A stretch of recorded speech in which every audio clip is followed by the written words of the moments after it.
प्रीती, सगळीकडे मस्त हळदी कुंकाची लगबग चालू आहे ग. हो.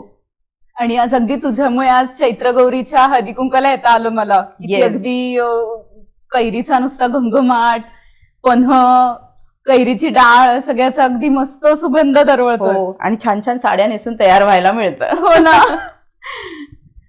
तर आज आपण असंच एका हळदी कुंकवासाठी आलोय. मग आम्ही विचार केला की अन्नपूर्णेचं चैत्र गौरीचं दर्शन आम्ही दोघींनीच घेण्यापेक्षा आपल्या व्ह्युअर्सला पण ते दर्शन घडवूया. तर आज आम्ही आलोय माझ्या जावेकडे, म्हणजे श्रावणी बिनीवाले हिच्याकडे. या छान वाटतंय मला तुम्ही आलात ते. आज एकदम मस्त प्रसन्न वाटतंय ग श्रावणी तू. आणि मस्त साड्या आम्हाला त्यामुळे नेसायला हो, मिळाल्या तेच तुझ्यामुळे. म्हटलं. तेच निमित्त असतं. चला आपण आधी चैत्र गौरीचं दर्शन घेऊयात का? हो, हो, नक्कीच. चालेल. अन्नपूर्णे सदा पूर्णे शंकर प्राणवल्लभे ज्ञान वैराग्य सिद्ध्यर्थम भिक्षां देहि च पार्वते.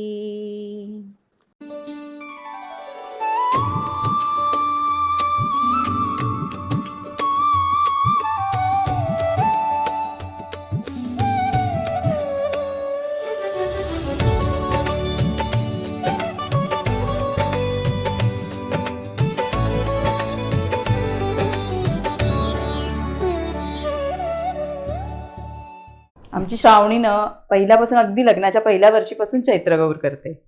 आणि मध्ये तर ती US ला होती, पण तिथेही तिने हे चैत्रगौर करायची सोडली नाही. आणि तिथे महाराष्ट्रीयन मैत्रिणी मिळणं तसं दुर्लभ. मॅक्झिमम तुझ्या बहुतेक मराठीच सुरुवातीला मैत्रिणी तरी, हो. होत्या. आणि त्यामुळे त्यांना आपले संक्रांत किंवा गणपतीच्या वेळेसच्या महालक्ष्म्यांचे हळदी कुंकू हे सगळे माहीत होते कॉमन. पण हे चैत्रगौर पहिल्यांदाच त्यांना कळालं. पण मी काय म्हणते श्रावणी, ही सगळी माहिती तू देशील का? म्हणजे जरा आपल्या व्ह्युअर्सच्या नक्की. बरंच वाटेल. चैत्र गौरीचा हळदी कुंकूला बहिणी माझ्या आजोळी व्हायचं. माझ्या आजी करायची, त्याच्यानंतर माझी आई करायची. सो मला तेव्हापासून हे खूप आवडायचं. आणि मला असं वाटतं ना, काही काही आपले जे समारंभ आहेत की मंगळागौर झाली, चैत्रगौर झाली, किंवा आवडी भोजन झालं, हे आत्ताचे आपलं जसं भिशी किंवा पॉटलक आपण म्हणतो तशाच सारखं आहेत नाही का, ज्याच्यातनं आपल्याला आनंद मिळतो आणि आपण आनंद देऊ शकतो. आणि चैत्र गौर जी आहे ती चैत्र शुद्ध तृतीया ते अक्षय तृतीया अशी झोपाळ्यात बसवण्याची परंपरा आहे किंवा प्रथा आहे. आणि चैत्रात आणि छानपैकी हळदी कुंकू केलं जातं. आणि मला असं वाटतं खूप छान छान वेगवेगळ्या खिरापती या निमित्ताने आपण करतो आणि प्रसाद नैवेद्य होतो आणि प्रसाद रूपी आपणही त्याची मजा घेतो. आणि मला असं वाटतं की हे चैत्र गौरीचं हळदी कुंकू मी माझ्या आईकडनं ऐकलं होतं की एकदा आपण आपल्या माहेरी जाऊन करावं. तर त्याच्या पाठी अशी एखाद वेळेस हे असेल संकल्पना की एप्रिल आणि मे महिना असतो, बरोबर आहे, सुट्टीचे दिवस असतात, पाडवा झाल्यानंतर लेकी माहेरी जातात. सो माहेरवाशीण येते आणि ती तिच्या आईच्या घरी हळदी कुंकू करते. वारसा मिळतो आपल्याला की आपण हळदी कुंकू करावं वगैरे, पण तो पुढे चालू ठेवायला देखील आपल्याला घरच्यांचा पाठिंबा लागतो.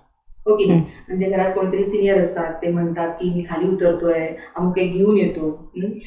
किंवा घरात आजकाल मुलांना खूप उत्साह असतो, मी फोटो काढू का, डेकोरेशनला मदत करू का, हे सगळं झालं. आणि मला वाटतं ह्या सगळ्या गोष्टी मी जर मगाशी म्हणाले तसं पूर्णपणे आनंद देतात, जो निर्मळ आहे आणि जो आपण घ्यावा आणि लुटावा. आणि आमच्याकडे बरं का, मला असं वाटतं वेस ओलांडली की प्रत्येक ठिकाणच्या प्रथा परंपरा बदलतात. पण आमच्याकडे चैत्रगौरीला असं म्हणतात की उन्हाळा चालू असतो, तर गारवा देणार म्हणजे कैरीचं पन्ह, काकडीचे काप, कलिंगड, द्राक्षाचे गड, डाळ, पन्ह असं सगळं असतं. बरं, आणि एकदा काय झालं माहिती का, US मध्ये असताना अगदीच पहिलं वर्ष होतं माझं आणि मराठी मैत्रिणीच नव्हत्या, सगळ्या अमराठी मैत्रिणी होत्या. पण ते हळदी कुंकू इतकं सुंदर झालं की डाळ पन्ह तर आपण करतोच आणि आपण नुसतं डाळ पन्ह तर करत नाही, बरोबर, अजून खिरापत. मी त्यावर्षी वडा चटणी आणि हायग्रीव असं ऍड केलं होतं. तर वडा हा आता जगतप्रिय पदार्थ आहे भारतात, जिथे जाऊ तिथे तो सगळ्यांना आवडतो. आणि हायग्रीव मात्र सगळ्यांसाठी वेगळं होतं.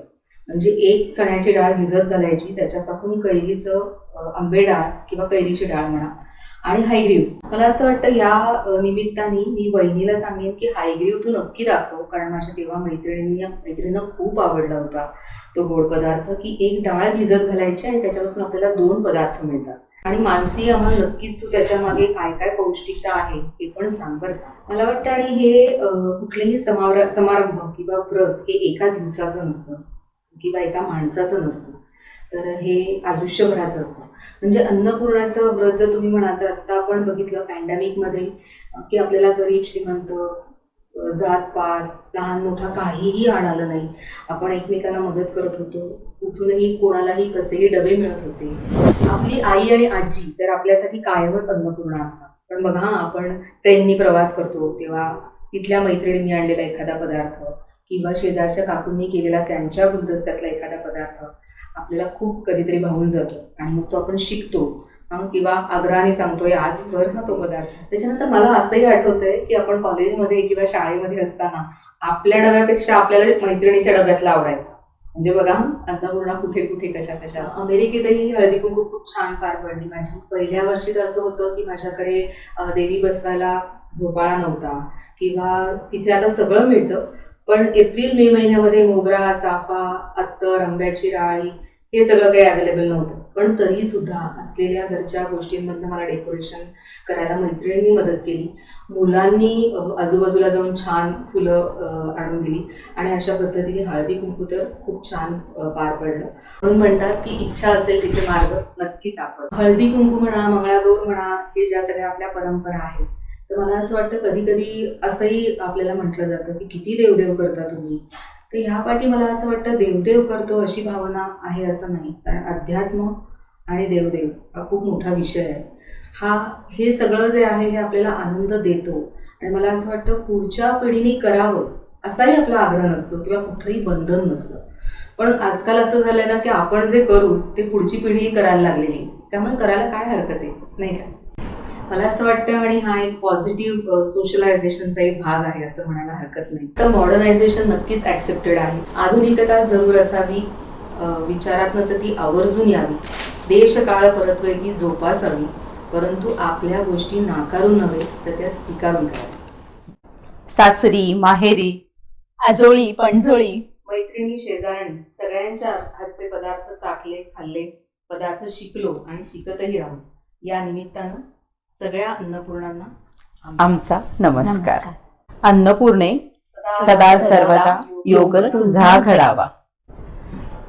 अशाच आपल्या प्रथा परंपरा जाणून घेण्याकरता, अनेक रेसिपीज शिकण्याकरता आणि त्याच्या पाठची पौष्टिकता कळण्याकरता प्राकृत रूट्सला लाईक, शेअर आणि सबस्क्राईब करा. अन्नपूर्णे सदा पूर्णे शंकर प्राणवल्लभे ज्ञान वैराग्य सिद्ध्यर्थम भिक्षां देहि च पार्वते.